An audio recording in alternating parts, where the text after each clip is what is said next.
পারবে না। এ যুবকেরা, ঈমান ছাড়া কখনো জান্নাতে যাওয়া যাবে না। ঈমান কি জিনিস?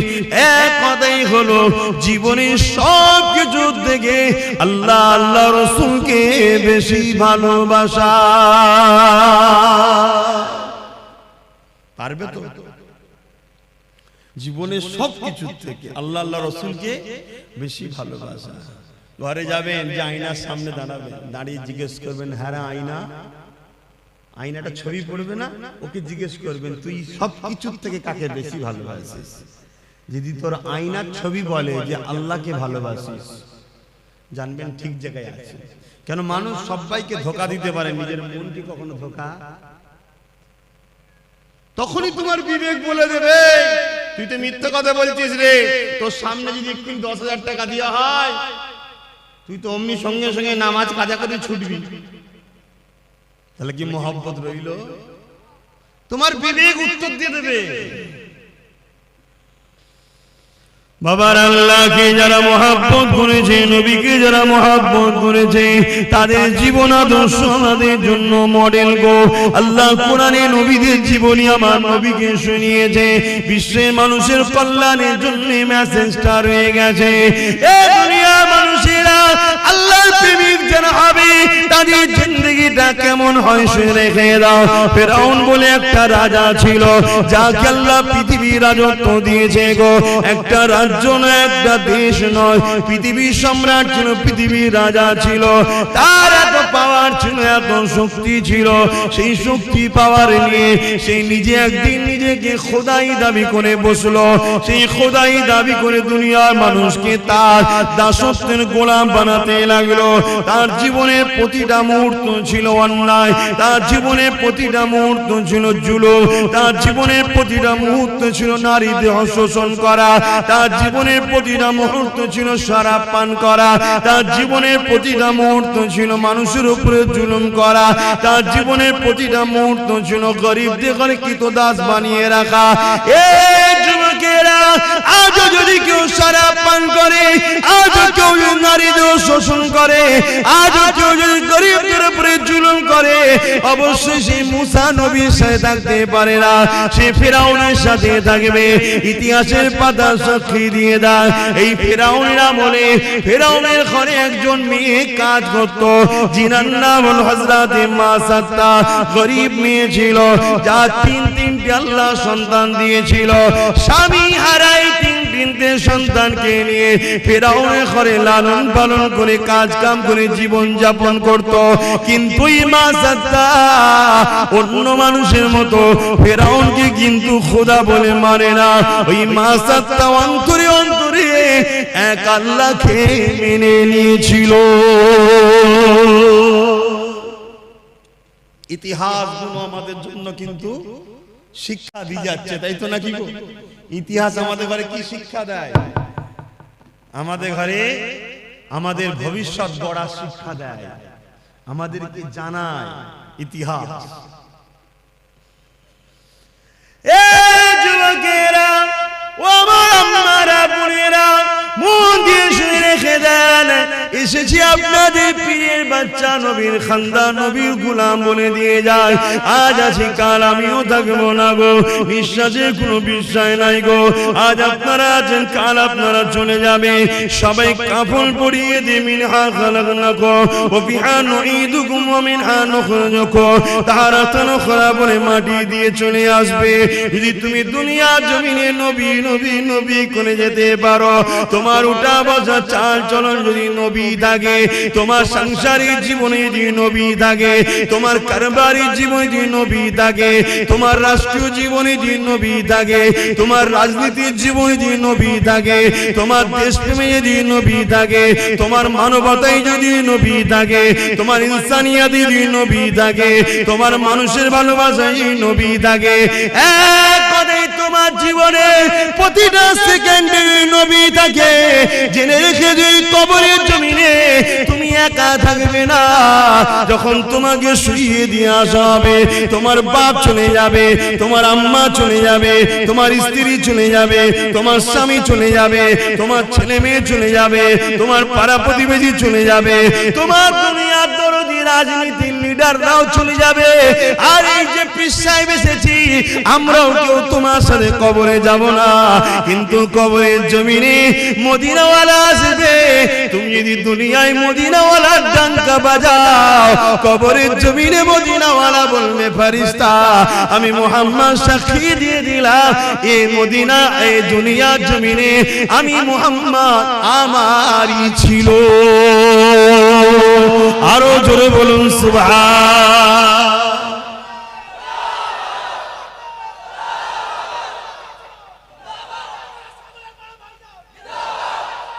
আল্লাহু আকবার। 15 থেকে 50 35টা বছরের জিন্দেগির জন্য জাহান্নাম কিনে নেবেন না আমার সোনার ভাইরা। করো, ব্যবসা করো, কারবার করো, কি বলো, সমাজ সেবা করো, অর্থনীতির সেবা করো, মানুষের পাশে দাঁড়াও, রাষ্ট্র পরিচালনা করো, সব করো, কিন্তু কোনটা করলে আল্লাহ খুশি, কোনটা করলে রাসূল খুশি, এটা মাথায় রাখো। কোনটা করলে আল্লাহ খুশি, রাসূল খুশি, ওটা করো। আর ইসলাম একটা কমপ্লিট জীবন ব্যবস্থার নাম। ইসলামে শুধু নামাজ, রোজা, হজ, যাকাতের মধ্যে সীমাবদ্ধ করবেন না। ইসলাম বা কোরআনে এমন কোন জিনিস নাই যে যার সমস্যার সমাধান নাই। যুবক শোনো, ভাই আমার, যুবতী বোনেরা শোনো, তোমার মতো হাজারো লাখো যুবক যুবতী এই দুনিয়া থেকে কবে চলে গেছে, যুবক বয়সে, যুবতী বয়সে চলে গেছে। তোমার মতো হাজার হাজার যুবক মদ খেয়ে রাস্তার ধারে টলে টলে পড়ে আছে। তোমার বয়সে হাজার হাজার বোন বিধবা হয়ে যায়, ফুটপাতে পড়ে আছে, বা নিজের শরীরকে বিক্রি করে পেট চালাতে হচ্ছে। তা থেকে আল্লাহ ভালো রেখেছে না রাখেনি? শুকরিয়া আদায় করো, আল্লাহর নেমো হারামি হয়ো না। শুকরিয়া আদায় করো যে আল্লাহ আলহামদুলিল্লাহ অনেক ভালো আছি। তো সেই আল্লাহকে ভুলে যেও না। তিনি কি চায় তোমার থেকে? বান্দা আমায় একটু সেজদা দে, রুকু দে, আর আমার হাবিবের কথা অনুযায়ী চল, অন্য কারো কথা শুনিস না। সব ধোঁকা। আমার হাবিব তোদের আপন। জোরে বলো সুবহানাল্লাহ। এটা আমি বলিনি, আল্লাহ বলছে। এ কথা বলা যাবে তো নাকি? এ কথাও বলা যাবে না। তবে আগামী দিন ধর্মীয় আলোচনাও সমস্যা হবে, সেই সিচুয়েশন তৈরি হচ্ছে। বাপেরা, নওজওয়ানেরা, যুবকেরা, মন দিয়ে শোনো, পরিবর্তন হবার চেষ্টা করো। কেননা এই দুনিয়াতে আমার আপনার জন্য পরীক্ষার জায়গা। আখিরাতের জমিনটা বড় কঠিন হবে। ওই কবরের জমিনটা যদি তোমার রাসূলের না হয়ে যেতে পারো, ওই কবরের জমিনে আল্লাহ বা 99টা করে সাপ দেবে গো। ওই কবরের জমিনে দেখা যাবে জাহান্নামের একটা গর্ত হয়ে যাবে গো। এই যুবকেরা, দুনিয়ার জমিনে যদি সামান্য একটু আগুনে হাত লেগে যায়, সঙ্গে সঙ্গে যদি হাতটা টেনে এলাও, তার জ্বলনটা মাসকে মাস থাকতে থাকে, তার কষ্টটা বলার মতন এত কষ্ট হতে থাকে। দুনিয়ার যে আগুন দেখছো, ওই আগুনটা জাহান্নামের আগুনের কাছে তো বড় পেন নাই গো। জাহান্নামের আগুনকে 70,000 বার ধোয়ার পরে তারপরে আগুনটা তৈরি হয়েছে গো। এ যুবকেরা, গল্প বলতে আসেনি গো। এরকম একটা একটা করে কত যুবক চলে গেছে, একটা একটা করে কত যুবতী চলে গেছে গো। তোমার যৌবনটাকে আল্লাহর বিরুদ্ধে লাগাও না গো। তোমার এই ক্ষমতাটাকে রাসূলের বিরুদ্ধে লাগাও না গো। তোমার এই ক্ষমতাটাকে মিথ্যার পক্ষে লাগাও না গো। তোমার এই ক্ষমতাটাকে আল্লাহর ঘরের বিরোধীকারীদের পক্ষে লাগাও না গো। এ যুবকেরা, রূপ যৌবন আল্লাহ দিয়েছে, বুড়িরা রূপ যৌবন আল্লাহ দিয়েছে, এটা আল্লাহর রাস্তায় লাগাও, আল্লাহর রাস্তায় খরচ করো। কেননা এই যৌবন বেশি দিন নয়, আবার তুমি বার্ধক্য হয়ে যাবে। এই বয়সে যদি বেশি বেশি করে ইবাদত করো, আল্লাহকে সিজদা দাও, রোজা রেখে রেখে জিন্দেগি কাটাও, কোরআন তেলাওয়াত করে করে যদি কাটাও, রাসূলের মাহফিলে গিয়ে গিয়ে যদি কাটাও, হালাল ইনকাম করে করে যদি কাটাও, কারণ হালাল ইনকাম করাটাও ইবাদত। গরিব এতিমদেরকে দান খায়রাত করে করে যদি কাটাও, কোন মানুষ বিপদে পড়েছে, তাকে অর্থ যদি দিতে নাও পারো গো, শরীর দিয়ে মেহনত করে তাকে সহযোগিতা করতে পারো গো। এ যুবকেরা মনে রেখে রেখে দিও, কাল কিয়ামতের ময়দানে এত কঠিন জায়গা হবে। কি মনে করছো দুনিয়ায় সব জায়গায় দাদাগিরিতে পার হয়ে যাবে? লাঠির জোর আছে, প্রশাসনের জোর আছে, নেতার জোর আছে, সব জোর দেখে দুনিয়ায় চলে যাচ্ছ। মনে রেখে দিও আখিরাতে দেখাবে মনে করে রেখেছো না বন্ধু না। আল্লাহ কিয়ামতের দিন বলবে জাহান্নামকে, এ ফেরেশতা যা আমার জাহান্নামকে নিয়ে জার্সির পাশে বা 70,000 জিনজিল দিয়ে আল্লাহ জাহান্নামকে বাঁধাবে। আল্লাহ পাকের এক একটা জিনজিলেতে ওই জিনজিলে 70,000 বাঁধা হবে। এক একটা জিনজিলে 70,000 করে ফেরেশতা ধরে রাখবে, জাহান্নামকে ধরে রাখতে পারবে না গো। লম্বা লম্বা যে পার করে গুনাহগার করে ধরতে যাবে গো। ওই জমিনে আদম নবীও নফসি নফসি বলবে, মুসা নবীও নফসি নফসি বলবে, ঈসা নবীও নফসি নফসি বলবে। এ যুবকেরা তাহলে তোমার আমার কি দশা হবে সেদিন? আল্লাহ দোস্তরা, আল্লাহ নবীরা তারা যদি নফসি নফসি করে তোমার আমার দশা কি হবে? দাদাগিরি বেরিয়ে যাবে, মস্তানি বেরিয়ে যাবে, রক্তের গরম কেটে যাবে। ওই দিনে তোমার আমার কেউ দাঁড়াবে না গো। হ্যাঁ দুনিয়ায় যদি তুমি নবী নবী করো, তোমার চরণে নবী, তোমার কথাতে নবী, তোমার লিবাসে নবী, তোমার ব্যবসায়ী নবী, সব জায়গায় যে তুমি নবীকে রাখতে পারো, চিন্তার কোনো কারণ নেই। ওই কিয়ামতের দিনে নবী মুহাম্মদ তোমাকে জান্নাতে নিয়ে যাবে। একটু ত্যাগ স্বীকার করো আমার সোনার ভাইরা, আমার যুবক ভাইরা, আমার বোনেরা, একটু ত্যাগ স্বীকার করো। কেন তোমরাই কিন্তু সবকিছুর মূল। এখন আগামী দিন তোমাদের বাচ্চারা পশ্চিম বাংলা এবং ভারতে কোরআন, মসজিদ, মাদ্রাসা নিয়ে জলসা মাহফিল নিয়ে আল্লাহ নিয়ে রসুল নিয়ে মাথা তুলে বাঁচতে পারবে কি পারবে না, সেই পরিবেশটা তৈরি করা মুসলমানদের ঘরের যুবক তোমাদেরই দায়িত্ব। তোমার ধর্ম তুমি পালন করো, তোমার মসজিদে তুমি যাও, তোমার মাদ্রাসায় তুমি আসো, তুমি এখান থেকে দিন শেখো, এই মাদ্রাসা বানাও, এখানে তুমি আসো, একে পিয়ার করো, তাহলে তোমার বাচ্চা কিন্তু তোমায় দেখে দেখে শিখবে। সর্বপ্রথম শিক্ষা কিন্তু দেখে শিক্ষা, তাই তো নাকি গো? আর তুমি যদি দুনিয়ায় রাসূল ছেড়ে দাও তাহলে কিয়ামতের দিন রাসূল পাবে মনে হয়? কি গো বলছেন না কেন? রাসূল পাবেন। আমার আলোচনায় অসুবিধা হচ্ছে যুবকদের, আল্লাহর রাস্তায় বোঝো। আর তোমরা যুবক যত মাহফিলে ভিড় করবে তত ইবলিসের মাথায় বাজ পড়বে। 1 লক্ষ বুড়ো মাহফিলে ভিড় করলে ইবলিসের অত টেনশন নেই।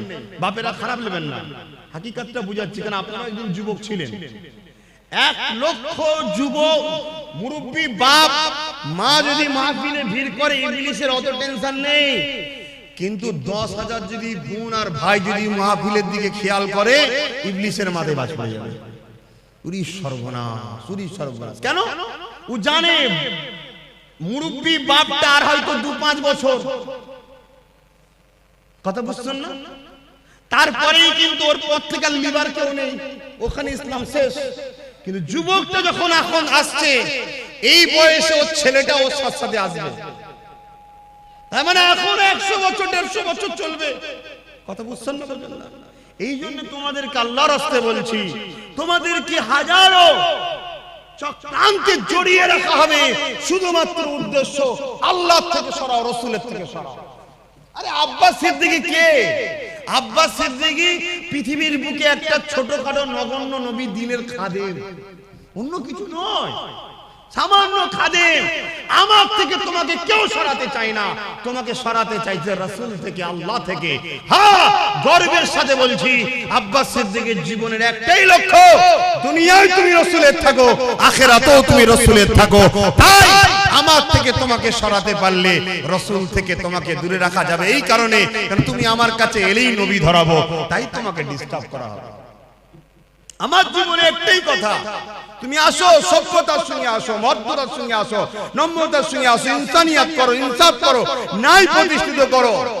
মানুষকে প্যার করো, ভালোবাসো, নামাজ আদায় করো, রোজা আদায় করো, হজ আদায় করো, যাকাত দাও, মানুষের খেদমত করো, মা বাপকে প্যার করো, নিজের পরিবার স্ত্রীকে নিয়ে হাসি খুশিতে থাকো, পর নারীর দিকে খাকু নজরে তাকাও নি, তোমার পরিবারকে সময় দাও, তোমার বাচ্চাকে সময় দাও। আর মা বোনেরা, স্বামী ছাড়া অন্য কেউ নয়, তোমার স্বামী আপন স্বামীর দিকে তাকিয়ে থাকো। এই তো কথা বলি নাকি? যুবকরা বুঝার চেষ্টা করো। আরে প্রেম যদি করে যেতে পারো কিয়ামতে কোনো চিন্তা থাকবে না, কিন্তু প্রেম রাসূলকে করলে, আল্লাহকে করলে কি হয় শুনে রেখে দাও গো। মক্কা জমিনে বিশাল একটা বাজার রয়েছে, ওই বাজারের উপরে দেখা যায় একজন হাবশী দেশের মানুষের গলায় বেড়ি পড়া, হাতে বেড়ি পড়া, পায়ে বেড়ি পড়া। এই যুবকেরা গরম বাড়ির উপরে চিৎ করে শুইয়ে দিয়ে বুকের উপরে বাড়ি পাথর চাপিয়ে দিয়েছে, নিঃশ্বাস নিতে পারছে না, এমন করে চুলগুলো উস্কো খুস্কো, খালি পায়ে ধুলো, জামা মোজাগানো, এইরকম একটা হাবশী দেশের কালো মানুষ আসমানের দিকে বারবার চেয়েছে, জবানে কি যেন বিড়বিড় করে বলতে লেগেছে। কয়েকজন লিডার রাজে তার কানে কানে যেন কি বলতে লাগলো, কি বলেছিল, তোরা মুহাম্মাদের দল ছেড়ে দে, আমাদের দলে চলে আয়, রহমানের দল ছেড়ে দে, ইবলিসের দলে চলে আয়, নামাজ ছেড়ে দে, রোজা ছেড়ে দে, হজ জাকাত ছেড়ে দে, গান বাজনা, সিনেমা, যাত্রা, মদ, জুয়া, গাঁজা, জিনা, ব্যভিচারিতে চলে আয়। এই যুবকেরা, তরুণেরা এইভাবে যখন এই কালো হাবশী যুবকটাকে এইভাবে জুলুম করতে লেগেছে, সে যেন বিড়বিড় বিড়বিড় করে কি বলতে লেগেছে, এমন করে রোদকে লোহায় লেগে গরম করে তার ঠোঁটে চাকা দিতে লেগেছে, তথাপিও যেন চোখ দিয়ে পানি ছেড়ে আসমানের দিকে মুখ তুলে বিড়বিড় করে কি বলতে লেগেছে। এ যুবক, মন দিয়ে শোনো, মুখ ফাটিয়ে আব্বাসের দিকে চিল্লাতে এসেছে, টাকার জন্য নয় গো, টাকার জন্য নয়, বুঝাতে চেয়েছি বুঝে নাও ভালোবাসি বলে, কেননা নিঃশ্বাসের কোনো বিশ্বাস নাই, আজ আছি কাল থাকবো না, আজ আছো কাল থাকবে না। এত জুলুম অত্যাচার কার উপরে করতে লেগেছে, যার নামটা হলো বেলাল, যে মদিনার মুয়াজ্জিন এক সময় ছিল গো। আল্লাহ রাসূলের সম্বন্ধে অনেক ঘোষণা দিয়েছে গো, এখন একটাই প্রশ্ন, বেলাল কি অন্যায় করেছে গো? বেলালের অন্যায় তৎকালীন আবু জেহেল, উতবা, সাইবা লিডারের নজরে একটা, বেলাল এক আল্লাহকে মেনে নিয়েছে। বেলালের অন্যায়টা কি ছিল গো? বেলাল মুহাম্মদ রাসূলের দলে চলে গেছে। বেলালের অন্যায় কি ছিল গো? বেলাল মা বাপের সম্মানের পক্ষে গেছে, বেলাল নারীদের অধিকারের পক্ষে গেছে, বেলাল এতিমদের পক্ষে গেছে, বেলাল গরিব অসহায়দের পক্ষে গেছে, বেলাল মদের বিরুদ্ধে গেছে, বেলাল সুদের বিরুদ্ধে গেছে, বেলাল ঘুষের বিরুদ্ধে গেছে, বেলাল দুর্নীতির বিরুদ্ধে গেছে, বেলাল জালিমদের বিরুদ্ধে গেছে। এক কথায় এই জমিনে শান্তি প্রতিষ্ঠিত করবে যে মুহাম্মাদের দিকে গেছে, তাই বেলালের উপরে এত জুলুম গো। এখন চিৎকার দিয়ে তোমাদের জানতে চাই, তোমরা যদি আল্লাহর দিকে যাও, রাসূলের দিকে যাও, ইবলিসের চালারা মারবে, জুলুম করবে, কেস দেবে, জেল হবে, জরিমানা হবে, তাহলে তোমরা চিৎকার দিয়ে বলো আল্লাহর দিকে থাকবে না, থাকবে না?